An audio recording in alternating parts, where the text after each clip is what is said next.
Ya chicos, durante la clase de hoy y la clase de mañana vamos a dedicar estas dos clases para ir viendo un poquito de cómo se utiliza el lenguaje, un ejemplo de distinto, en este caso, cómo asignar una variable desde lo más básico, de manera, en este caso, hasta tener una idea clara más o menos de la diferencia y lo que se asimila a lo mejor allá un poco el lenguaje y lo que se asimila igual un poco a Visual Basic. La línea.net podríamos decir que los lenguajes que más se utiliza es C Sharp, más que en este caso Visual Basic, a nivel de los proyectos que se están desarrollando hoy en día. En el área que yo trabajé en Everis como programador, en este caso web de C Sharp, en el área de punto .NET, la mayoría de los programadores eran, en este caso, C Sharp, y muchas veces tenemos que migrar pequeños algoritmos desde Visual Basic a C Sharp, ya que los sistemas están optimizados y están desarrollados, los sistemas actuales en este lenguaje de programación. Como vimos en la clase anterior, C Sharp es uno de los lenguajes que son parte de la arquitectura, en este caso de punto .NET, parte de esta arquitectura. Miren, vamos a ver de lo más sencillo. Para poder crear nuestro primer proyecto en Visual Studio, a lo mejor lo más probable es que crearon un proyecto de consola. No lo vamos a hacer ustedes, yo creo que crearon cuando aprendieron a conocer un poco el lenguaje Visual Basic, crearon un proyecto de consola. Esto va a ser netamente para aquellos que quieran crear un proyecto desde cero, lo pueden hacer. Quieran practicar con C Sharp, lo pueden hacer. Lo bueno es que mientras nosotros vayamos desarrollando nuestra aplicación web, también vamos a utilizar este lenguaje y vamos a ir también resolviendo algunas dudas que pueden haber quedado en este caso y pueden quedar ahí. Vamos a ir resolviéndola también. Se dan cuenta que C Sharp es un lenguaje en este caso bien simple, podríamos decir, no es tan complejo. Entonces, cuando ustedes ya manejan un lenguaje, se dan cuenta que aprender a utilizar otro lenguaje a nivel de la lógica es la misma, es como poder representarlo. En la mayoría, en este caso, la diferencia entre uno no es tanto. Es demasiado, en este caso, como similar.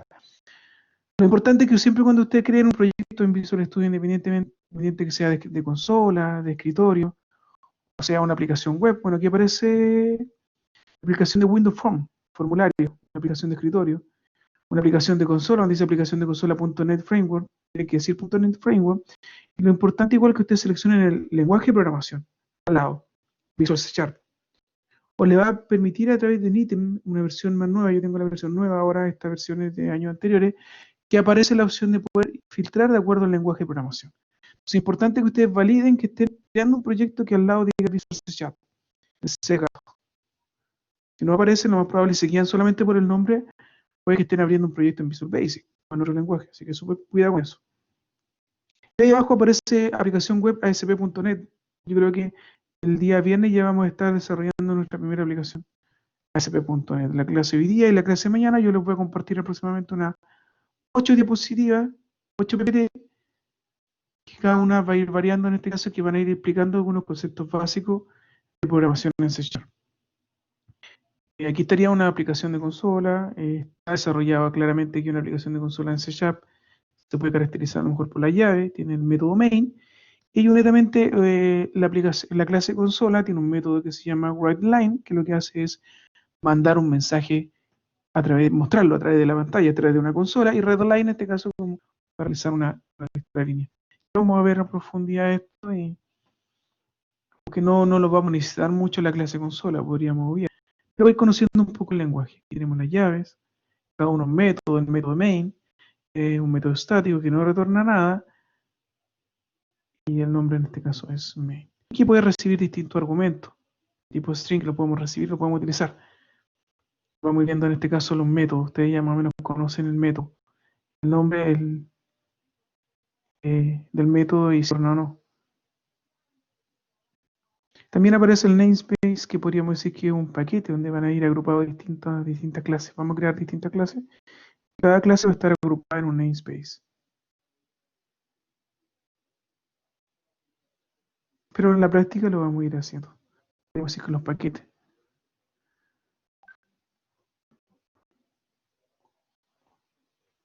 Déjenme cerrar acá el WhatsApp para que no se escuche y pueda interferir un poco en la clase.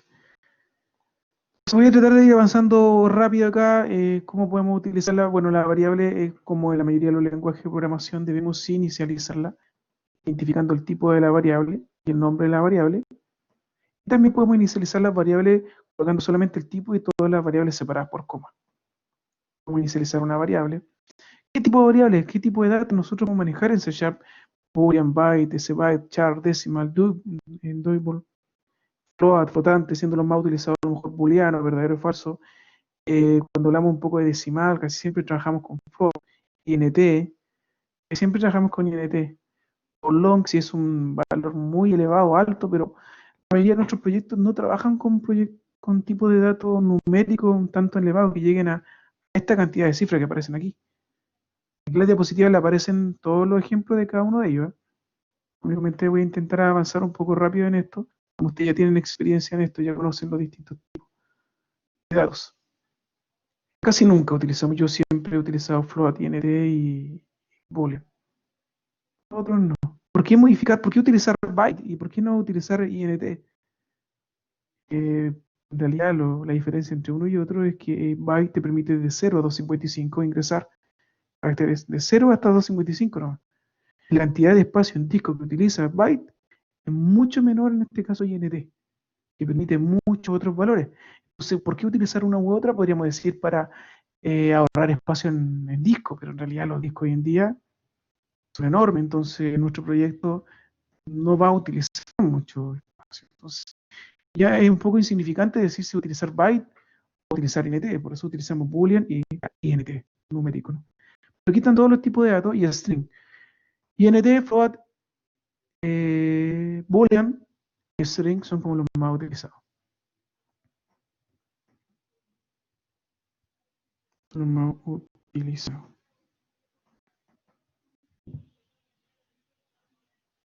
Entonces, la definición, la integración. Bueno, no vamos a hablar un poco de lo que es variable. Vamos a poder comentar. Si queremos comentar, en este caso en C Sharp, en Visual Studio, para poder comentar una línea es doble slash. Para poder comentar varias líneas es slash y asterisco. Esto ustedes lo pueden ir viendo y se dan cuenta que son los mismos operadores independientemente del tipo de lenguaje. Los operadores aritméticos son los mismos. Es igual, asignación, doble igual es para poder comparar, realizar una comparación si es idéntico, el más para poder sumar, restar, multiplicar, dividir, y el módulo que sería el resto de la división. El módulo que es el porcentaje. Estoy avanzando súper rápido en esto porque ustedes ya manejan esto. Y netamente conocer cómo se va utilizando en C Sharp.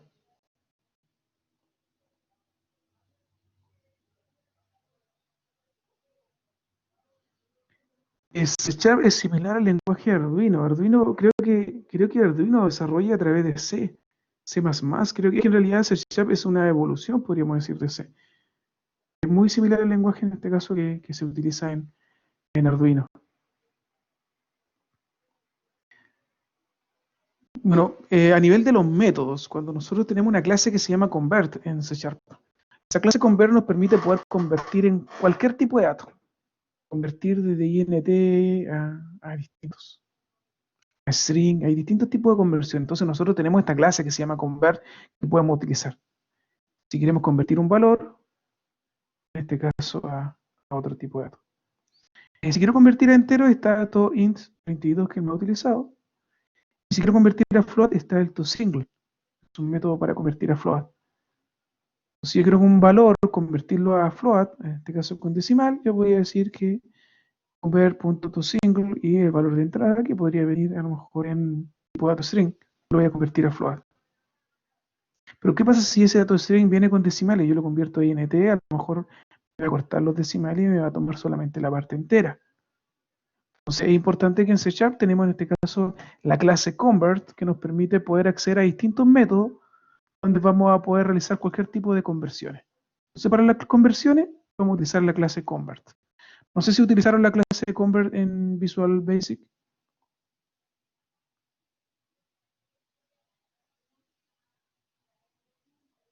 No sé si se acuerdan de la clase convert.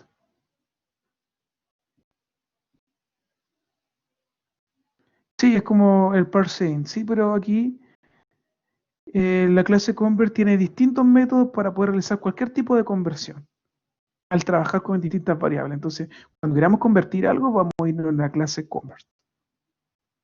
en C Sharp.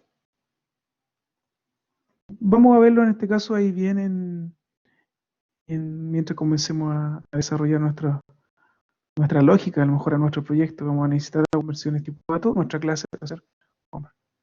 Entonces es genial esto, porque no tienen que andar buscando cómo convertir, sino todas las conversiones las maneja una clase, que es la clase Convert. Muchos métodos. Entonces ahí tenemos más o menos una primera clase que quería compartir. Tipo de datos, asignación de variables, cómo convertir datos entre distintos tipos.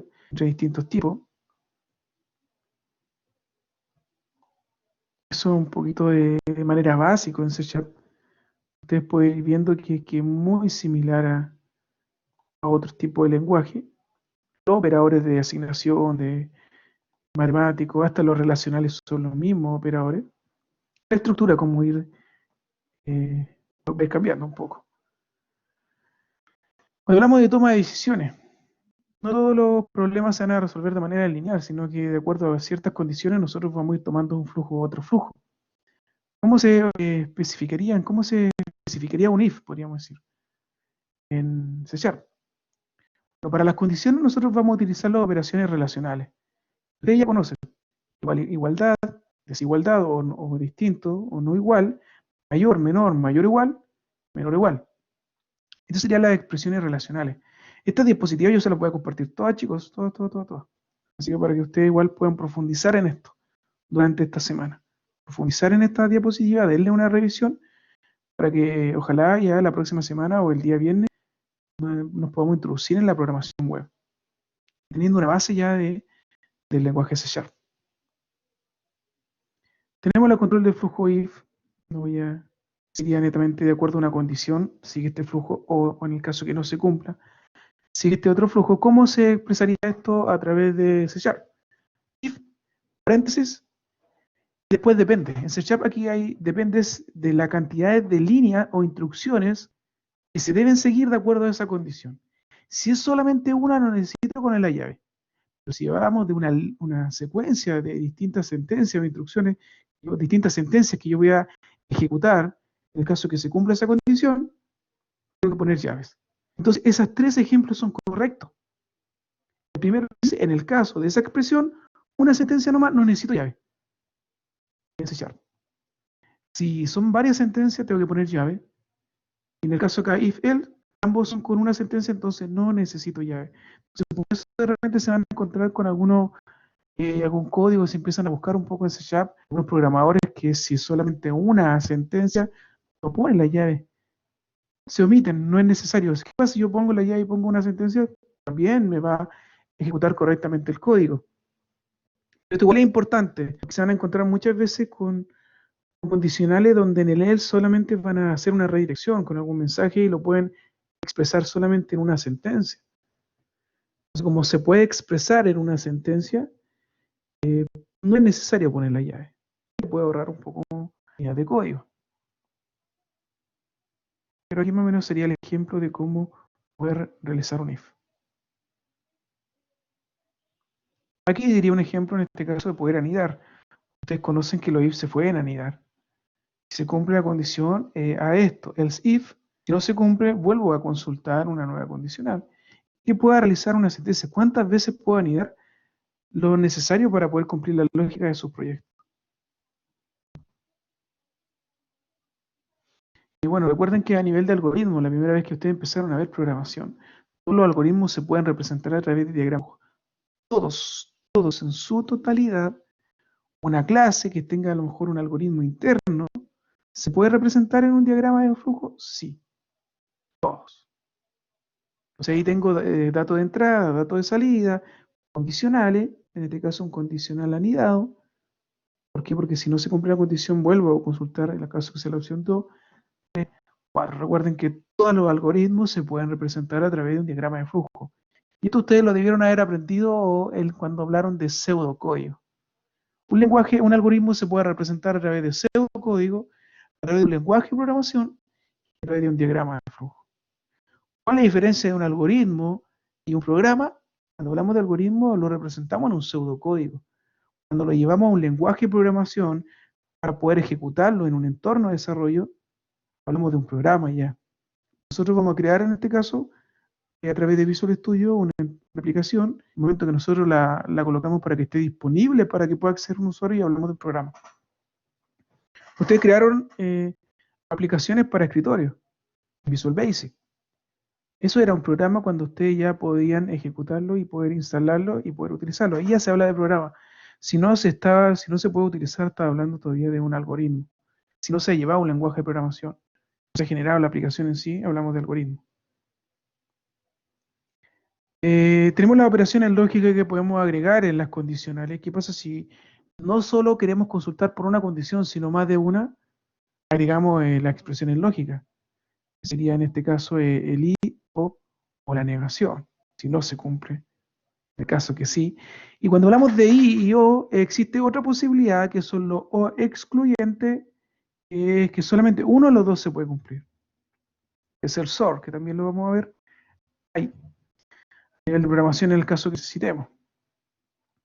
También podemos en este caso utilizar el flujo, la estructura que se conoce como switch. ¿Cómo se programaría un switch? Creo que esto está distinto en Visual Basic, porque en Visual Basic creo que el switch se coloca como largo, creo que como una instanción de una clase.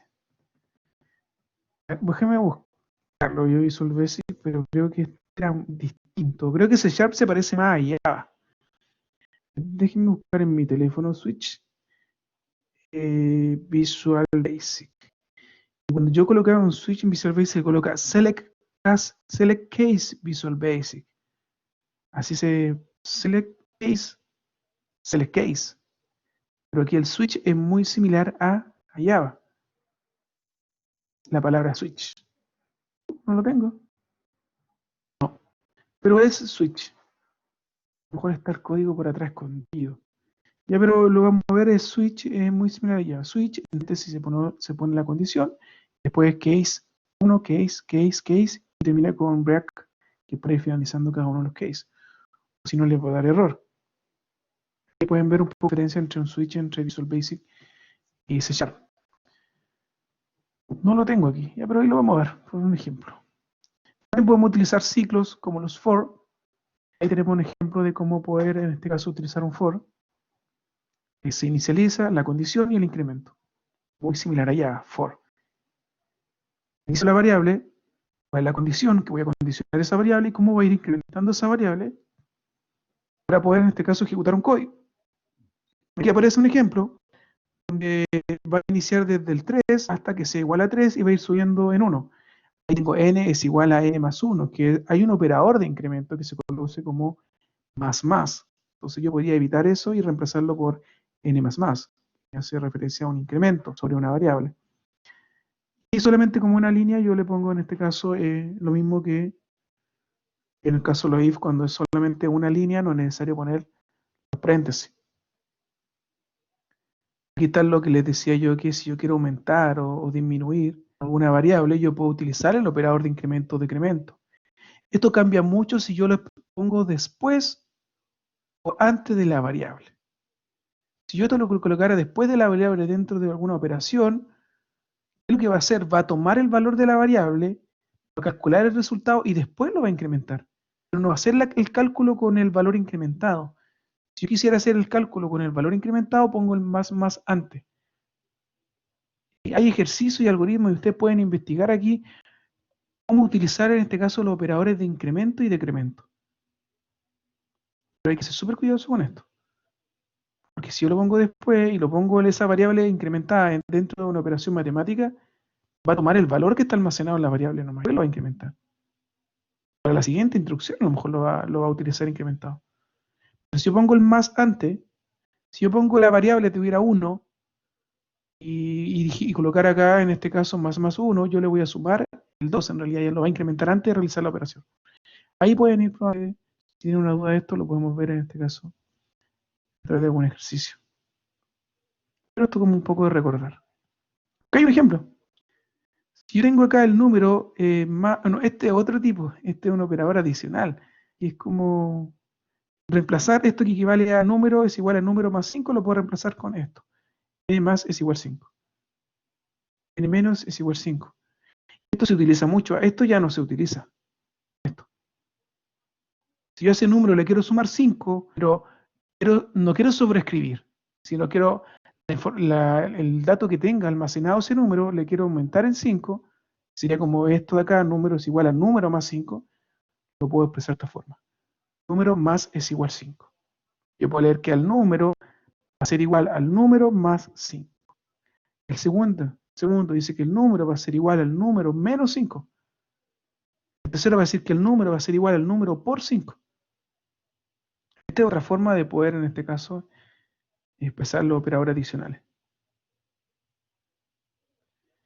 El ciclo, bueno, en otro lenguaje de programación no aparece, no se utiliza el do while, solamente el while.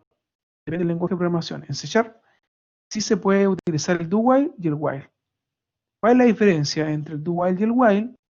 Que el do while a lo menos una vez va a ejecutar las instrucciones que están dentro de la llave.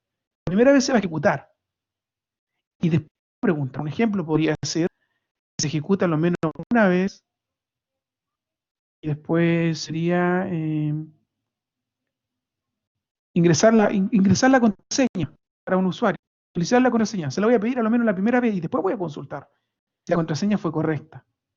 Si fue correcta, salgo. Pero si no es correcta, vuelvo a preguntar. Vuelve a la parte anterior. El do while a lo menos una vez va a ejecutar las instrucciones que están dentro de la llave. Y después pregunta. Ejecuta y después pregunta. Y el while, de acuerdo a una condición, va a ejecutar. Esa es la diferencia entre el while y el do while. No sé si...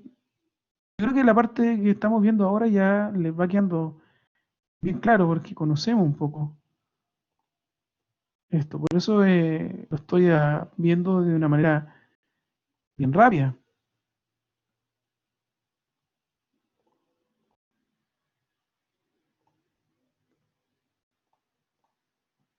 ¿Le es familiar lo que le estoy hablando, cierto? Familiar, ¿cierto? ¿Lo pueden escribir por ahí? Ya, genial. Los arreglos.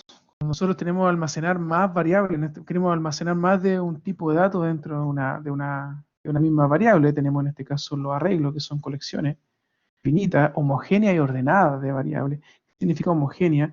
Que cuando hablamos de C# un array, un arreglo, las variables tienen que ser del mismo tipo. ¿Existen otro tipo en este caso, de objetos, podríamos decir, que te permiten almacenar distintas variables? Sí, pero los arreglos, en este caso en C# tienen que ser homogéneos y de manera ordenada. ¿Qué significa ordenada? Ustedes conocen que parte de 0 en adelante. Y homogéneo, que son los mismos tipos de datos que se almacenan. Hay un ejemplo, tengo que especificar siempre de un array el tipo, con el corchete. El nombre de la variable, que va a ser de tipo arreglo, y voy a instanciarlo. En la instanciación yo le voy a asignar el tamaño. Entonces aquí yo estoy creando en este caso un arreglo. Este arreglo calificaciones va a almacenar solamente datos que son de tipo dato float. No puede otra. Y dice que cuántos datos va a permitir almacenar 10. Entonces, ¿cuáles son las posiciones de este arreglo del 0 al 9? El número de elementos y el tipo de datos. Los arreglos siempre tienen que especificar que usted acá el tipo. No va a permitir almacenar en este caso otro tipo de datos. Tienen que ser homogéneos. El mismo tipo. Estos son los arreglos. A ver qué nos aparece acá. Bueno, yo puedo acceder a cada una de las posiciones de acuerdo al índice. También puedo utilizar ese elemento que esté en un índice para poder realizar alguna operación matemática. Como lo está haciendo en impuestos, sería estoy accediendo en este caso a un arreglo que se llama costo, una posición, y lo estoy multiplicando por un valor. Y puedo mostrar los datos. Un arreglo. Ustedes conocen que pueden acceder de acuerdo a su índice. Y de acuerdo a ese valor que ustedes acceden entre el índice, lo pueden utilizar para poder realizar una operación matemática directa sin la necesidad de poder almacenarlo en una variable. Bueno, hay un ejercicio que les di a los chicos de desechar. Les muestro el diagrama y a través de ese diagrama ustedes me tienen que crear el algoritmo. No es necesario que lo hagan. Si lo quieren hacer, lo pueden hacer.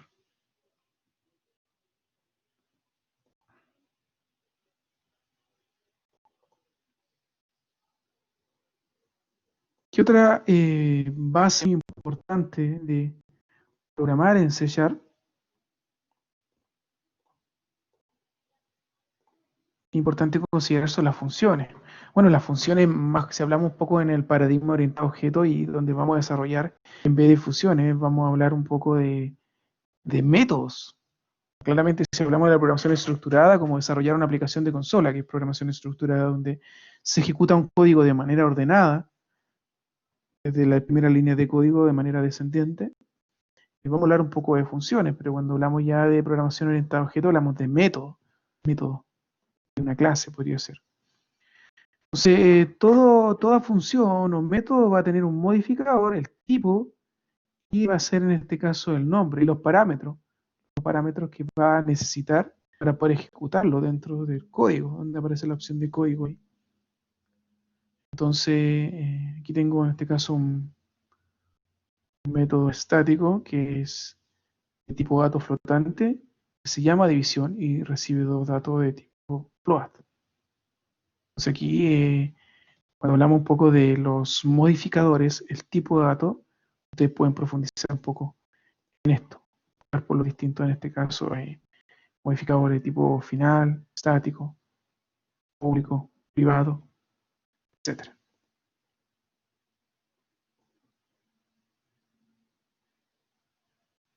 Esto es un método. Nosotros ya, void es lo que retorna. Cuando hablamos de void es porque es un método que no retorna nada. Pero si tengo un método que va a retornar el resultado, a lo mejor de alguna operación, o va a retornar un dato, o va a retornar un objeto, aquí yo debiera especificar el tipo de retorno. ¿Qué valor va a retornar? Si dice void es porque no va a retornar nada. Y si dice acá float, va a retornar un valor de dato tipo float. O algún objeto de una clase que nosotros vamos a crear.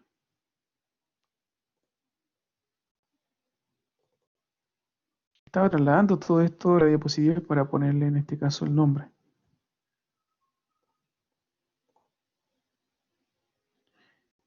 Eso es lo que estaba haciendo los primeros minutos.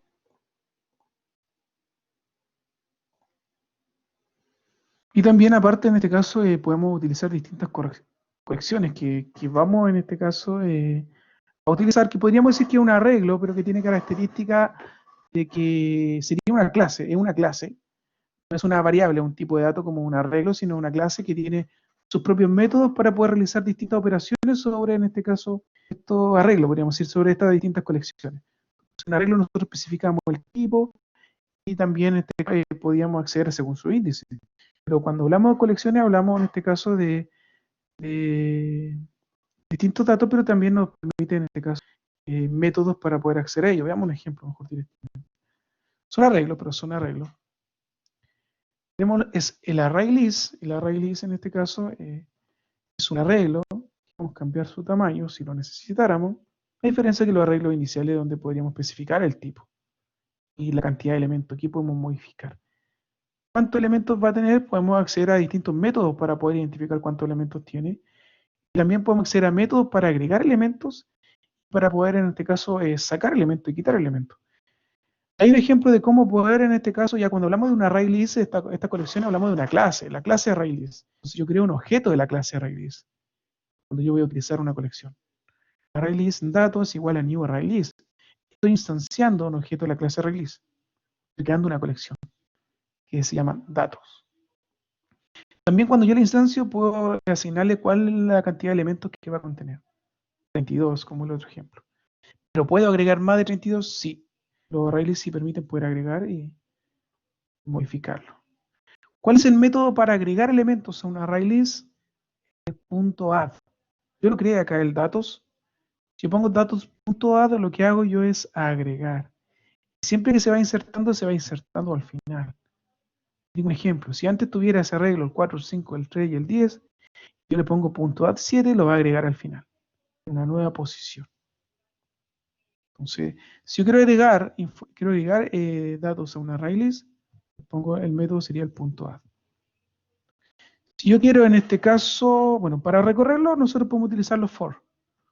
O también en su C# también te permite utilizar el for each, que en realidad es un for que nos te permite poder ¿Podría utilizarlo con un for normal? Sí, es decir, va a partir de la posición 0 hasta la cantidad de elementos que tenga el array list y va a incrementarse en 1.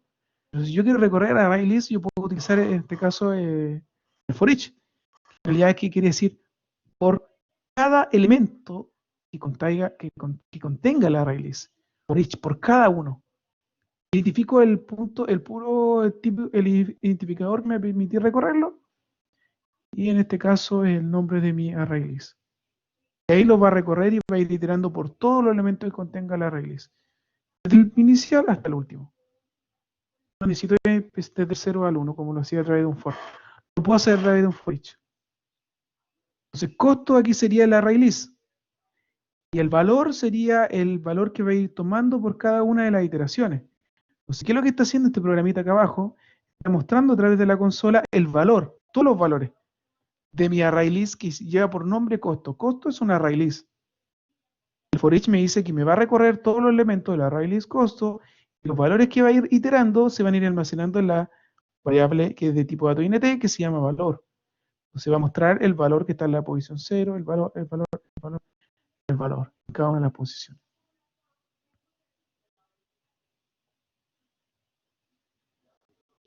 Para poder acceder a un array list también lo puedo hacer a través de su índice. Y si yo quiero contar los elementos que existen, yo puedo hacer a través del método count. El método count a mí me va a permitir poder contar todos los elementos de un array list. ¿Se acuerda el punto len? Creo que había uno que es el punto count. Voy a contar los elementos que tiene un array list. Entonces la lógica es muy similar, la forma de poder utilizar los métodos cambia. Pero esto no es necesario que ustedes lo tengan se lo aprendan de memoria ahora, sino es tan sencillo como que si ustedes conocen que existe la opción de poder crear array list para poder almacenar distintos valores, tú pones en Google cómo poder contar los elementos de un array list en C# y te va a aparecer el método count, el cual yo le estoy expresando ahora. El método count es para contar elementos de un array list. Entonces, ustedes ya tienen la experiencia a nivel de programación, entonces le debiera ser un poco amigable estas clases. Y toda la diapositiva que yo le voy compartiendo es como que, sí, lo entiendo. Lo único que dice ya count es el método para poder contar los elementos de una array list. Entonces, también existe en este caso la opción de poder insertar métodos no a través del add, sino a través del método insert. La diferencia del método insert. El método insert tú le entregas la posición y el elemento que tú vas a almacenar. Si tú tienes en este caso almacenar algún valor dentro de una array list, pero en una posición específica, como es este caso, en la posición 2. 0, el 4, el 1 es el 5 y la posición 2 está el 3 ahora. Pero si yo utilizo el método insert, lo que voy a hacer es voy a correr el 3. No se pierden datos, no se pierden, no se sobreescriben, sino que se corren. En la posición 2 yo voy a ingresar un 7 ahora. El 3 y el 10 van a cambiar de posición en la siguiente posición. Entonces la colección es array list en el método insert para poder insertar datos, pero en la posición que yo quiera. Si hay un dato en la posición, se va a mover, va a avanzar. Y el ejemplo de cómo insertar datos a través del método insert. Claramente es un método de la clase ArrayList. Recuerden que las colecciones son clases. Esas clases nosotros creamos creamos un objeto de esa clase, y a través de ese objeto nosotros podemos acceder a su método. Esto hablamos un poco del paradigma de la programación orientada a objetos. Para eliminar vamos a utilizar el remove. Existen dos opciones. El remove AT. El remove AT creo que elimina según el índice. Y el remove solo elimina por elemento. Si yo pongo remove solo y el 2, va a buscar si es que existe dato int, si existe el 2 y lo va a eliminar. Pero si yo pongo remove AT, estoy eliminando según el índice. Si veo el primer elemento, las dos formas me eliminan el 7. El primero me elimina la posición, el índice 2, 0, 1, 2, elimina el 7. El segundo me está eliminando el elemento según el valor que está ingresado dentro de la array list. El remove busca el 7 dentro de la array list y si lo encuentra lo elimina. Y el remove AT busca el elemento que está almacenado en el índice 2 y lo elimina. Aquí estamos conociendo métodos, pero Repito, array list ustedes ya lo conocen, lo saben lo que es una colección. Si yo quiero eliminar por el índice, remove at. Si quiero eliminar por el valor que está almacenado en el array list, en C#, el método se llama remove. Vean la grabación o vean la diapositiva y si tienen alguna duda después me preguntan directamente por WhatsApp. Profe, sabe que tengo esta duda. Y lo vemos a profundidad. Pero yo entiendo que ustedes conocen un poco de esto, así que por eso avanzo un poco rápido y les permito un poco rápido todo. También en este caso puedo encontrar un elemento por el índice. Y aquí me va a entregar. Dice, con los array lists es posible saber si un elemento en particular se encuentra dentro de él. Para lograr eso, nosotros vamos a utilizar el método indexOf. Quiere decir, voy a buscar dentro de mi array list datos, voy a buscar si es que tiene algún elemento que se llame, que tenga un 7. Voy a buscar dentro, voy a recorrer ese array list y voy a buscar el 7. Dentro de su elemento hay un elemento que es 7. En el caso de sí, lo que me retorna ese método indexOf, me retorna el índice. Entonces, ¿qué es lo que va a estar almacenado en la variable índice? En este caso, va a almacenar 0, 1, 2. Va almacenado en este caso el índice que sería el 2. Ese método indexOf me permite poder obtener el índice de un elemento específico. Lo va a recorrer. En el caso que no lo encuentre, va a retornar nulo. Bueno, retorna un -1. Si no se encuentra, me va a retornar un -1. Hay que estar atento ahí al retornar un valor. Retorna el -1. Si es que no. Pero ahí tendría en este caso, no sé dónde está almacenado, pero quiero eliminar este valor, pero sé el valor que está almacenado. Lo puedo buscar, me va a retornar el índice. Si me retorna distinto a -1, ya tengo el índice. Recuerden que el índice es de 0 en adelante, entonces no existe la opción de un índice -1 en una colección. Y yo creo que los vamos a dejar hasta acá.